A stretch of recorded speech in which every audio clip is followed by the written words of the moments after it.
Mesdames et messieurs, bienvenue dans Carte Postale.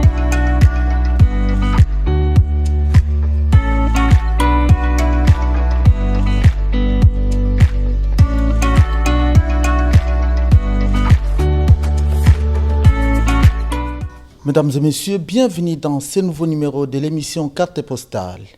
Les arbres bibliques et leurs mystères, ça c'est un document, un livre qu'un homme de Dieu venait de publier en la personne de Bienvenu Moulenda, pasteur et responsable de l'église de Lukula dans la commune de Bandalungwa, au quartier Sinkine.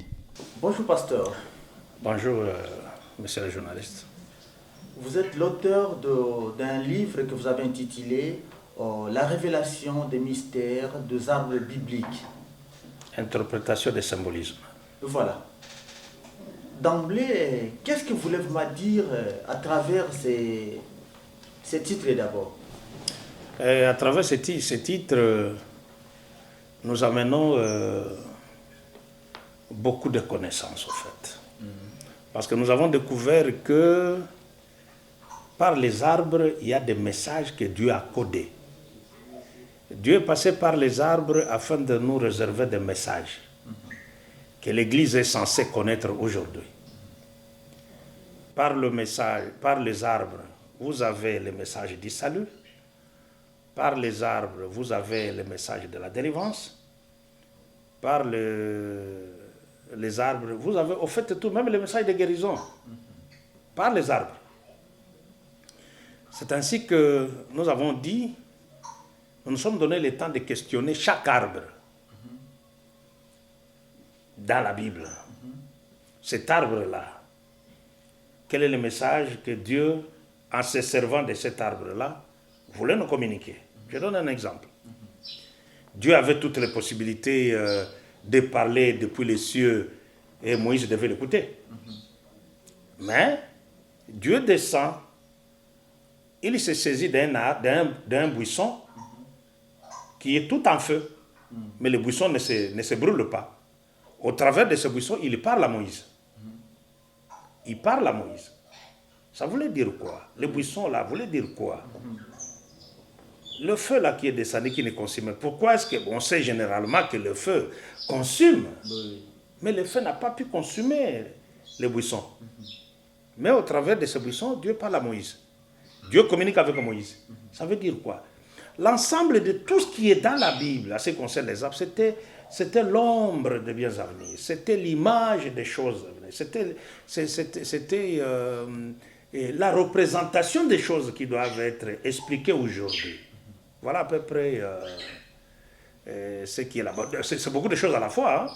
Et pourquoi est-ce que Zachée ne pouvait pas, comme tous les autres, vous savez, Jésus, à son temps, quand il passait, Jésus était toujours accompagné par de foules, par des cohortes de gens. Mais pour que Zachée voie Jésus, il était de courte taille. Là aussi, nous avons expliqué, petite taille, ça veut dire quoi? Mais pour qu'il ait la mesure, la stature, non. Je dis bien, la mesure, la stature, la dimension de rencontrer Jésus, il devait monter sur les sycomores. Qu'est-ce que les sycomores? Zachée représente quoi? L'ensemble de tout ça, c'est tout ce que nous expliquons dans ce livre-là, et la révélation des mystères des arbres bibliques, interprétation des symbolismes. Voilà. Dans la Bible, on va nous parler de l'arbre des vies, l'arbre des connaissances du bien et du mal. Et comment vous avez expliqué cela? Oui, l'arbre de vie, vous voyez, nous sommes dans les jardins. Nous sommes dans les jardins. D'abord, vous anticipez. D'abord, les jardins lui-même. Il veut dire quoi? Oui. Parce que la parole dit, et Dieu planta un jardin en Éden. Vous avez la parole, en fait. Oui, Dieu planta un jardin en Éden. Vous vous rendez compte, nous savons, moi et vous, que pour qu'un jardin ait eu lieu, on plante les arbres, non? Oui, c'est ça. Les arbres, ainsi de suite. Mais là, les jardins avec tous les arbres dedans. Dieu plante les jardins en Éden. Quand vous allez en agriculture, c'est le contraire. On ne plante pas les jardins. On plante les arbres dans une terre pour que ça devienne les jardins. Oui. Mais là, on dit, Dieu planta les jardins en Éden. Vous comprenez? Oui. Éden, c'est quoi? Les jardins lui-même, c'est quoi? C'est là, dans ces jardins-là, que maintenant nous avons l'arbre de vie et l'arbre de la connaissance du bien et du mal, qui apparaît au milieu et du jardin. Hein, vous comprenez? Oui, l'arbre de vie, vous avez posé la question. Oui, on dit l'arbre de vie. Quand Dieu prend l'homme, il l'installe, il forme la femme pour l'homme, les deux, et Dieu a donné l'ordre à l'homme de ne manger que l'arbre de vie, et non l'arbre de la connaissance du bien et du mal. Pourquoi? Parce que Dieu voulait à ce que l'homme n'ait qu'une seule connaissance, c'est le bien. C'est le bien. C'est pourquoi vous voyez Jésus-Christ lui-même, et on dit, c'était un homme de bien. Vous comprenez? On dit, c'était un homme de bien, il passait de village à village faisant du bien. Et les psaumes disent, le Seigneur est notre souverain bien. Vous comprenez? Logiquement, l'arbre de vie, c'était l'image de Jésus-Christ. C'était l'image de Jésus-Christ. C'est pourquoi vous voyez quand Lazare est mort, et les sœurs de Lazare viennent dire à Jésus, mais si tu étais ici, mon frère ne serait pas mort, notre frère ne serait pas mort. Il dit, je suis la résurrection et la vie. Donc la vie, c'est lui. L'arbre de vie là, c'était l'image de Jésus-Christ. Chers téléspectateurs, nous parlons de la révélation, un livre que l'homme le docteur Bienvenu, et qu'il venait de publier, qu'il a écrit lui-même, il est lui-même l'auteur, la révélation des mystères, des mystères des arbres bibliques. Interprétation des symbolismes. Et voilà, c'est le livre dont on est en train de scripter ici, le livre qu'il a lui-même écrit, qui venait d'être publié il y a à peine une semaine. Oui, c'est le 17, le vernissage, au niveau des Pères Boca, où se passe. Voilà. Donc c'est ça qu'on est en train c'est de ça dont on est en train de parler. Oui, docteur, bienvenue. Ces livres et la révélation des mystères des arbres bibliques, à qui vous l'avez dédié, ou soit à qui vous l'avez destiné? Vous savez, moi je suis l'un des ministres dans le corps, Église corps de Jésus-Christ.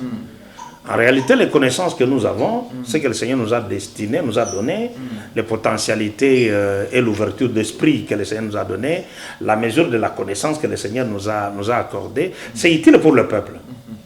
C'est ainsi que nous avons pensé être utiles, les gars, contribuer.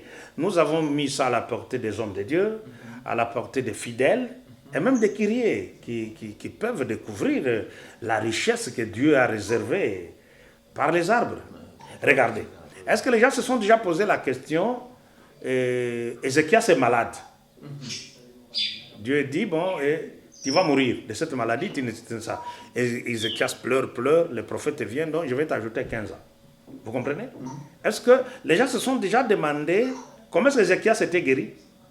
On est allé prendre une masse de figues. Donc nous sommes dans les arbres. Oui, encore une fois dans les... C'est la masse de figues. Il dit, allez appliquer sur son ulcère. On est allé, on applique ça. Ézéchias était guéri. Est-ce que Dieu ne pouvait pas seulement parler? Parce que la parole dit, il est celui qui dit mon ciel, et la chose s'accomplit sur la terre. Hein? Pourquoi seulement se servir de masse de figues? C'est très important. Très important. Ça veut dire qu'il faut qu'à un certain moment que nous comprenions. Regardez même dans le jardin.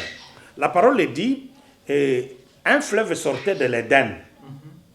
J'explique Éden c'est quoi, j'explique le jardin c'est quoi, j'explique le fleuve c'est quoi. Mais ce fleuve avait 4 bras. Le fleuve qui se servait de 4 bras pour arroser le jardin. Et dès que le jardin était arrosé, la parole dit, les arbres étaient devenus agréables à voir, bons à manger. Ces arbres-là, c'est quoi?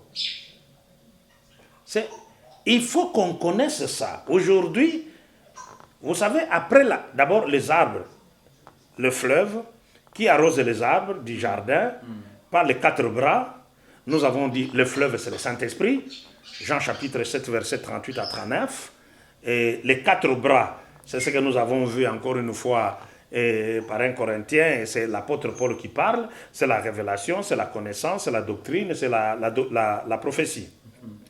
Dieu, pour parler à son peuple aujourd'hui, il parle à son peuple par la révélation, par la connaissance, par la doctrine, par la prophétie. Hein, vous comprenez? Alors, mais les arbres qui reçoivent l'eau du fleuve, ça veut dire les enseignements, ils deviennent agréables à voir, bons à manger. Vous comprenez? Oui. C'est ça ce qui s'est concrétisé en Antioche. Pendant toute une année, l'apôtre Paul avec Barnabas, ils ont enseigné le peuple. Aucun verset, je souligne pour ceux qui nous suivent, aucun verset dit qu'on doit nous appeler nous des chrétiens. Vous comprenez? Oui. Aucun verset. Mais ils ont vu que les gens qui ont cru au message, hein, oui, des arroseurs qui sont les ministres de la parole, ils ont vu que ces fidèles-là qui ont cru au message, c'était des personnes totalement transformées. Ils devenaient de nouvelles créatures. La parole dit, si quelqu'un est en Christ, il est devenu une nouvelle créature. Les choses anciennes sont passées, voici, toutes choses sont devenues nouvelles. C'est des chrétiens. C'est pourquoi on les appela en Antioche des chrétiens, des arbres agréables à voir. Quand vous regardez comme ça, toutes les anciennes choses sont passées. Quand vous regardez les œuvres, hein, les actions de ces personnes-là, c'est agréable même à consommer. Ils ont le fruit du Saint-Esprit à nez. Mais aujourd'hui, ce n'est pas le cas. Regardez quand Adam et Ève ont péché. Ils ont écouté le message du diable, qui représente le message du mensonge, qui représente l'autre évangile. C'est ça l'arbre de la connaissance du bien et du mal. Quand il a parlé à Ève, Ève a amené le message, c'est son mari. Tous les deux, ils ont consommé l'arbre de la connaissance du bien et du mal. Ils se sont retrouvés nus. Dieu les a chassés. La parole dit, après le péché, ils ont trouvé que l'arbre qui était agréable, les arbres qui étaient agréables à voir, bons à manger, sont devenus bons à manger, agréables à voir. C'est tout ce que nous voyons aujourd'hui avec des fidèles inconvertis. Inconvertis. Donc, à tout bout de champ, ils tombent sans se redresser. Donc, quand vous regardez, il y a quelqu'un même qui a chanté, il dit, j'ai cherché le monde, je l'ai trouvé dans l'église. J'ai cherché l'église, je l'ai trouvé dans le monde. À cause de quoi? C'est le frère Patrice que je salue du reste. À son temps, lui a chanté ça. Oui. Il a chanté, mais aujourd'hui, bon, enfin, nous fermons la parenthèse. Oui. Vous comprenez? Tout ça pourquoi? Parce que le message de la repentance n'existe plus. On sera transformé quand nous allons nous repentir. Et pour que nous ayons la repentance, le message qui amène les gens à se repentir afin de se rapprocher de Dieu existe. Ça n'existe plus aujourd'hui. C'est pourquoi les gens sont devenus agréables et bons à manger, agréables à voir. Bons à manger, agréables à voir. C'est des personnes qui n'ont plus le frein sur le péché, quoi. Vraiment, on revient un peu à vous-même. L'idée d'étudier l'arbre biblique. Les arbres. Les arbres, disons, oui. Est-ce que vous-même, d'abord, vous êtes de formation agronomique pour s'intéresser plus aux arbres ou comment cela est parti? Que Dieu vous bénisse. Vous savez, même pour que l'apôtre Paul dit, j'ai travaillé plus que tous. En fait, l'apôtre Paul, il était dans la formation religieuse. Vous comprenez? Oui. Mais quand Dieu l'a rencontré, il est sorti de là. Lui-même dit, tout ce que j'ai appris au départ, je considère comme étant la boue, à cause de l'excellence et de la connaissance. Il dit, ce message que j'ai, je ne l'ai pas appris d'une personne, c'est Dieu qui me l'a donné. Pour répondre à votre question, oui, c'est vrai. Moi, j'ai fait le développement rural. Avant d'entamer d'autres filières, avant d'entamer d'autres filières à l'université, j'ai fait d'abord le développement rural. Donc, j'ai étudié les arbres. Bon, il s'avère que je viens maintenant dans la chose de Dieu. Et Dieu m'ouvre sérieusement l'esprit pour que je comprenne ce que vous avez déjà comme connaissance. Bon, là, c'est la connaissance charnelle par rapport aux choses charnelles. Mais au moins, pour répondre, je suis de cette formation-là. Mais au moins, Dieu m'a permis à comprendre beaucoup de choses. Ah oui. Ok, on est toujours dans ces livres-là que vous venez d'écrire, que vous avez publié, les 17... Oui, la révélation des mystères des arbres bibliques, oui. Interprétation des symbolismes, que je propose à tous ceux qui nous suivent d'en avoir. C'est alléchant, c'est merveilleux. Vraiment. Tous ceux qui liront ça, ils vont me bénir même 10 fois. Oui. Alors, quand vous entrez dans ces livres-là, quel est les chapitres qui vous a beaucoup intéressé, soit que vous présentez, qui explique un peu tout cela dans Non, mais chaque chapitre parle d'un arbre. Ah oui. Vous me posez la question, quel est le chapitre qui m'a beaucoup marqué? Oui, et les chapitres qui, en vous-même, vous savez qu'en tout cas, ce chapitre-ci, c'est celui-là qui explique encore plus Oh, ces mystères-là. Oui, mais il y a plusieurs. Hein? Je peux commencer par l'un après l'autre si vous voulez. Oui. Bon, je parle du buisson ardent. Oui. Les buissons en feu. Oui. Hein, là où Dieu a rencontré Avec Moïse. Moïse. Le Oui. buisson. Oui. Moïse était en train de paître les brebis, les troupeaux de son beau-père. Mais, curieusement, en train de paître, il trouve un buisson, un arbre, un buisson en feu. Ah, mais généralement, lui connaît que quand le feu prend un arbre, il brûle tout. Oui, oui. Mais il s'en aperçoit que l'arbre, le buisson ne se brûle pas, ni les feuilles, ni les écorces, ni l'arbre lui-même. Mais vous avez le feu. De haut en bas, en plein feu, mais ne se consume pas. Moïse dit, c'est pas, je n'ai jamais vu ça. Il y tourne pour regarder, il voit lui dire, Moïse, Moïse, c'est moi le Dieu d'Abraham, d'Isaac et de Jacob. Les lieux sur lesquels tu te trouves est un lieu saint. Ôte les sandales de tes pieds. Je parle de ce buisson-là. Le buisson, vous allez lire, ceux qui auront bien entendu le temps de lire, le buisson représente l'humanité, pécheresse que nous sommes. Parce que le buisson, généralement, il y a des pines là-dedans, pécheresse que nous sommes. Vous comprenez? Oui. C'est la nature humaine.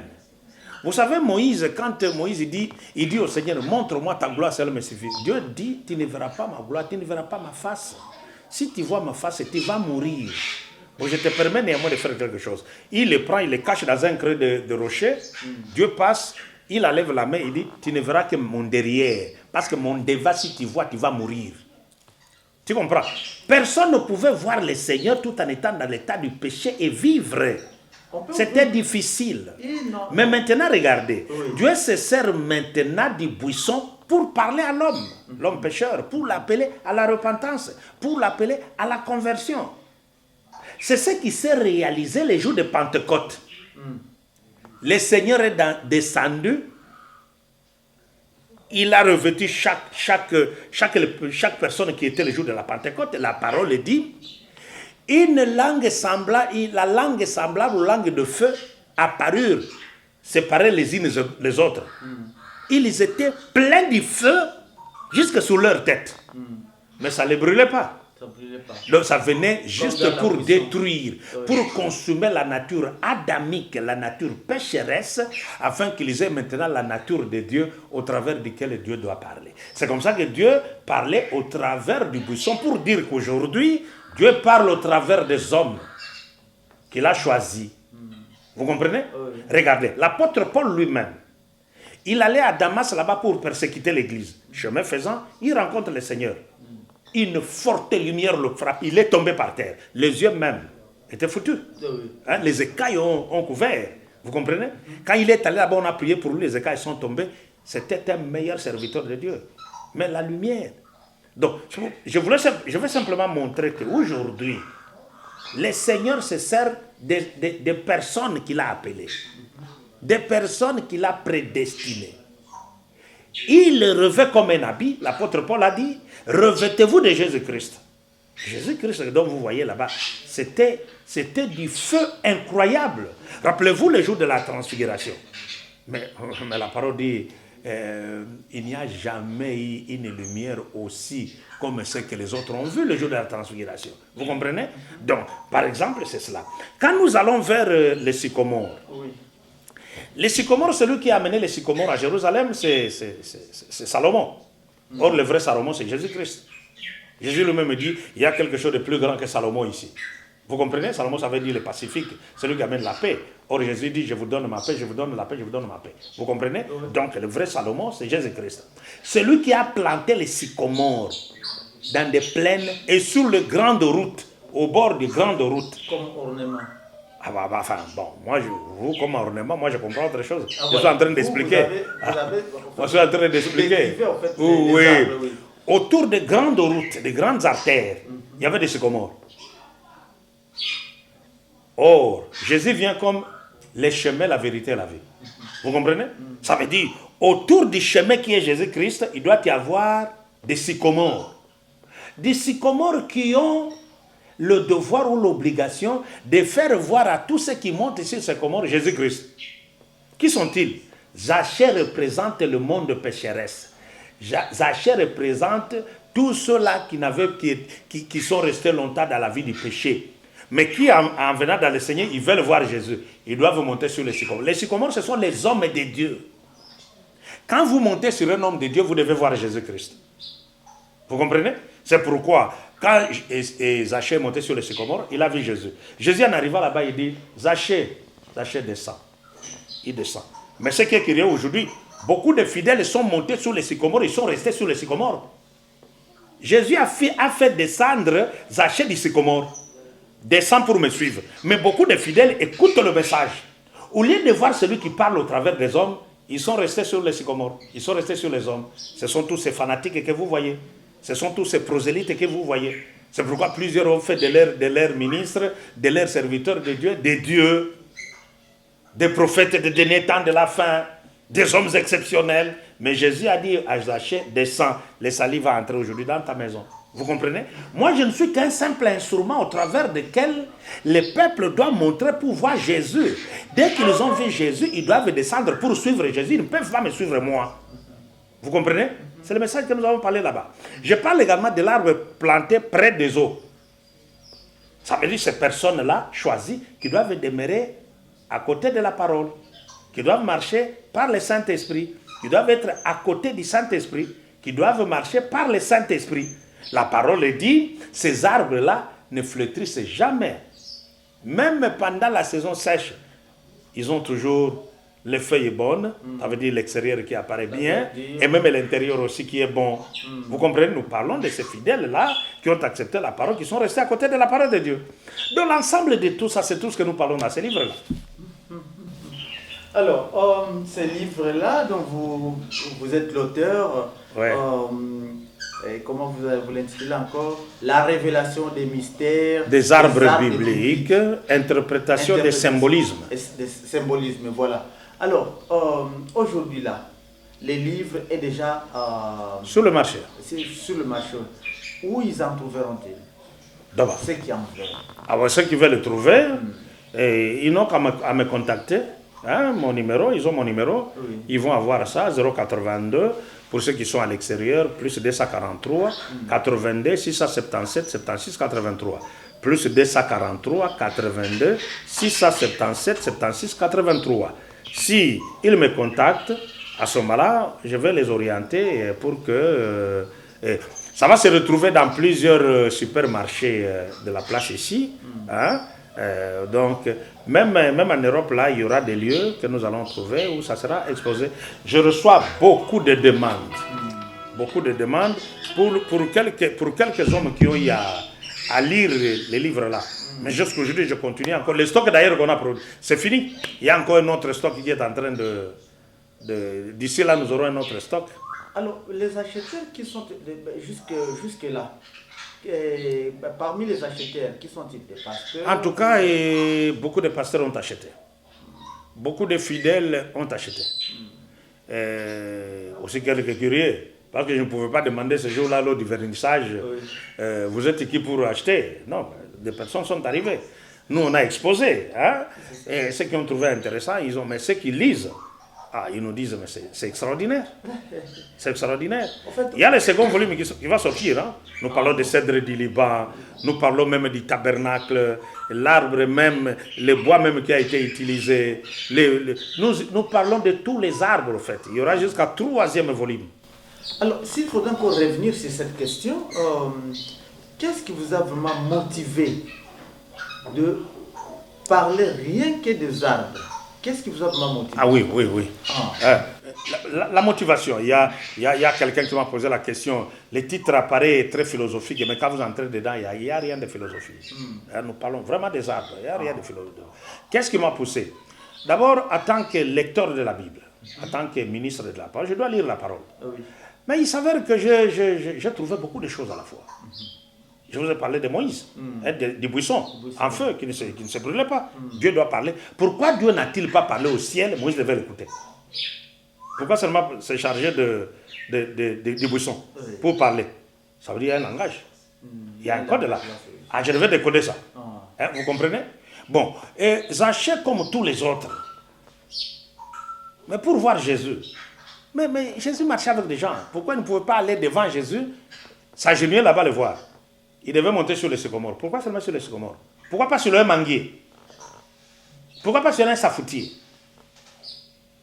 Vous montez sur le manguier, vous n'avez pas la vie. Vous montez sur le safoutier, vous n'avez pas. Vous êtes mort. Vous allez manger les mangues, vous êtes mort. Vous allez manger les safes, vous dormirez tout le temps. Il faut sur le sycomore. Vous comprenez? Je me suis dit, oh, mais il n'y a pas seulement que les sycomores en Israël, il y a plusieurs arbres sur les sycomores. Et plus c'est ce qui m'a motivé, vous lirez ça, vous qui nous suivez. Juge chapitre 9, vous commentez au 7e verset jusqu'au 9e verset. Jotham, en train de fuir son frère, qui voulait le pouvoir de son père. Il monte sur la montagne de Garizim, hein, j'abrège. Il monte sur la montagne de Garizim. Il dit, les arbres se sont réunis. Juge chapitre 9, 7 à 9. Les arbres se sont réunis. Écoute, hein, ça c'est un homme qui dit, les arbres se sont réunis pour chercher qui régnera sur eux. Avez-vous déjà entendu ça? Qui se réunissent pour chercher un roi. Pour chercher un roi. C'est écrit. Je me dis, c'est pas vrai. Ils vont chercher l'olivier. Ils disent, tous les arbres disent Olivier, viens régner sur nous. L'olivier leur dit, non, non, je ne laisserai pas ma qualité, mon huile est précieuse. Je ne laisserai pas les hommages de Dieu à moi pour régner sur vous. Il a refusé. Ils vont trouver les figuiers. Figuier, viens régner sur nous. Les figuiers refusent. Ils vont trouver la vigne, viens régner sur nous. Vous comprenez? Je me dis, oh, ça veut dire dans ces arbres ici, il y a des mystères que Dieu a cachés. Vous comprenez? Aujourd'hui, les gens utilisent l'huile d'olive. Vous comprenez? Ils ne comprennent pas que l'huile d'olive là, ça veut dire quoi l'huile d'olive? C'est le Saint-Esprit. L'olivier lui-même, c'est Jésus-Christ. L'huile d'olive, c'était l'image du Saint-Esprit. Hein, vous comprenez? Alors j'étais en train de... C'est comme ça que je m'étais dit, non, non, je dois étudier les arbres. Je dois étudier les arbres. Pour décoder les messages que Dieu a cachés dans les arbres. Aujourd'hui, on nous dit Jésus a été pendu au bois. Bon, encore une fois, là, c'est une discussion. Hein? Il y a certains qui disent Jésus a été crucifié. Non, la crucifixion est arrivée vers le 1er siècle, le 2e siècle. On connaît même la personne qui a fait. Et d'ailleurs, dans la tradition biblique, il n'y a jamais eu la croix, c'est la pendaison. Ah bon? Ouais, Jésus n'a jamais été crucifié, il a été pendu. Je scandalise les gens, mais c'est là ça la réalité. Il faudrait reprendre cela pour que les gens comprennent. J'ai dit, Jésus a été pendu au bois, il n'a jamais été crucifié. La crucifixion est arrivée vers le 1er, 2e siècle, juste pour appuyer cette affaire-là. Hein, vous comprenez? La croix, ce n'est pas la tradition juive. Dans toute la Bible, quand vous lisez, il n'y a que la pendaison. Et Jésus a été pendu au bois. C'est plusieurs, ça existe dans la parole de Dieu. Vous viendrez une autre fois, nous allons parler seulement de la pendaison. Et vous comprenez? Oui. Les bois sur lesquels Jésus a été pendu, la parole dit, maudit soit quiconque est pendu au bois. Ça, c'est la parole qui dit. C'est Deutéronome, Galate aussi a repris ça. Maudit soit quiconque est pendu au bois. Vous comprenez? On dit quiconque est pendu au bois. Pourquoi? Jésus est venu nous délivrer de la malédiction en étant pendu au bois. Quel est le bois là qui représentait la malédiction pour que Jésus nous délivre? Quel est ce bois-là? Je parle ça du 2e volume. Jésus n'est pas monté sur n'importe quel arbre. Le bois là, ce n'est pas le bois de manguier. Jésus est monté sur un arbre qui était le symbole de la malédiction pour nous délivrer de la malédiction. Il a été pendu au bois. Mais cette fois-là, on n'a pas donné le nom de ce bois. J'ai dit, oui, le nom existe. 2e volume. Ah, ok. Ah ouais, le 1er volume, il y a beaucoup de choses. Oui, docteur Moulena, vous êtes, je rappelle encore que c'est le pasteur responsable de l'église de Lukula dans la... Je suis le conducteur de l'église de Jésus-Christ sur Lukula. Lukula, c'est le nom de l'avenue. Oui. Lukula numéro 2, je suis à Bandal Sinkin. Référence Terre Allemagne. C'est là où se trouve l'église. Ah, ok. Alors, vous avez vraiment c'est le moment pour expliquer, c'est-à-dire résumer à ceux qui vous suivent maintenant sur ce que vous avez publié, c'est-à-dire ces livres que vous avez écrits vous-même, la révélation des mystères des arbres bibliques. bibliques. Interprétation des symbolismes. Voilà. Vous avez maintenant à résumer de ces livres-là, ou celui qui n'a pas lu, qui n'a pas encore lu. De quoi vraiment vous parlez dans ces livres-là? Je parle de Jésus-Christ dans toutes ses formes. Je parle du message de vie dans toutes ses formes. Je parle de la guérison spirituelle dans toutes ses formes. Je parle de la vie matérielle, de la vie spirituelle sous toutes ses formes au travers des arbres. Parce que j'ai compris que Jésus, Dieu créateur, en créant les arbres, dans la Bible, là, chaque arbre vient avec un message. Un message. Je vous donne un exemple. Vous voyez, le peuple en sortant de l'Égypte, ils viennent, ils arrivent à Mara, ils trouvent l'eau amère. Mara, ça veut dire amère. L'eau amère. Pourtant, ils avaient sérieusement soif. Ils commencent à pleurer. Dieu dit à Moïse, pourquoi le peuple pleure? Tu vois la forêt qui est à tes côtés là, entre là-bas. Dieu l'amène, il dit, tu vois cet arbre ici? Coupe cet arbre ici. Coupe cet arbre ici. Il coupe. Il vient avec ces bois-là qu'il a coupés. Il jette dans l'eau. L'eau est devenue saine, potable. Ça veut dire que j'ai compris simplement que Dieu a parlé de beaucoup de choses dans les arbres. Moi, en étudiant chacun des arbres, c'était pour décoder le message de Dieu. Aujourd'hui, ce livre permet aux hommes de Dieu d'entrer dans une profondeur que vous ne vous imaginez pas. Avec ces profondeurs-là, ils sont à même d'enseigner, ils sont à même de prêcher, ils peuvent eux aussi entrer dans une profondeur. Parce que je viens avec ce livre-là pour ouvrir l'esprit des hommes de Dieu, afin qu'ils comprennent l'ensemble. Vous avez ça, c'est une pédagogie qui vous fait entrer dans la profondeur de Dieu par les arbres. C'est pourquoi nous avons intitulé ça « La révélation des arbres bibliques, interprétation des symbolismes ». Chaque arbre a un message, et ce message, c'est le message du salut réservé pour ce temps de grâce ici, où nous sommes en train de préparer pour l'enlèvement de l'Église, où nous sommes en train d'être préparés pour le salut. Et Dieu a caché beaucoup de messages par les arbres. Voilà, et ça, non, je pouvais dire. Vous voulez nous contacter. Enfin, je ne sais pas si on arrive à faire un travail. Vous voulez nous contacter. Notre numéro, c'est plus 243 82 677 76 83. Je reprends. Plus 243 82 677 76 83. Docteur Bienvenu Moulenda. Le livre s'intitule La révélation des mystères des arbres bibliques. Chaque arbre est un mystère. Jésus lui-même, il s'est caché dans l'arbre de vie. C'est quand il a pris corps qu'on l'appela Jésus. Mais il est l'arbre de vie. Parce que c'est lui qui est venu pour donner la vie. Voilà, merci. Chers téléspectateurs, vous venez de suivre les explications sur ces nouveaux livres, disons, qui a enrichi la littérature chrétienne au Congo, sinon à travers le monde aussi. Ils vont en lire La révélation des mystères des arbres bibliques avec le docteur et homme de Dieu de l'église de Lukula dans la commune de Bandalungwa, au quartier Sinkine. Nous vous disons merci de tout ce que vous avez, tous qui nous ont suivis, et merci à la prochaine. Mais avant la fin de toutes choses ici, nous avons l'habitude de nous saluer avec notre invité. Merci, nous vous remercions de nous avoir accordé ce temps de parler devant notre micro. Merci. Nous savons que ce n'est pas la dernière fois, on aura encore le temps, surtout avec le deuxième volume qui arrive bientôt là. Tout à fait. Mais je préfère également qu'on parle prochainement de Jésus. A-t-il été pendu ou bien crucifié? Ok, merci. On va le peuple a besoin de la révélation. Merci. Le peuple a besoin de la connaissance. Donc, vous avez bien entendu que la prochaine, vous allez suivre Jésus-Christ. Toujours dans le cadre des arbres. Oui, c'est ça. Parce qu'on dit qu'il a été pendu au bois. Quel est ce bois-là? Voilà. Il a été crucifié, il a été pendu. Il n'a pas été pendu sur un bois de manguier, non. Voilà. Les safoutiers, non. Merci. Au revoir et à la prochaine. Merci bien. Ok.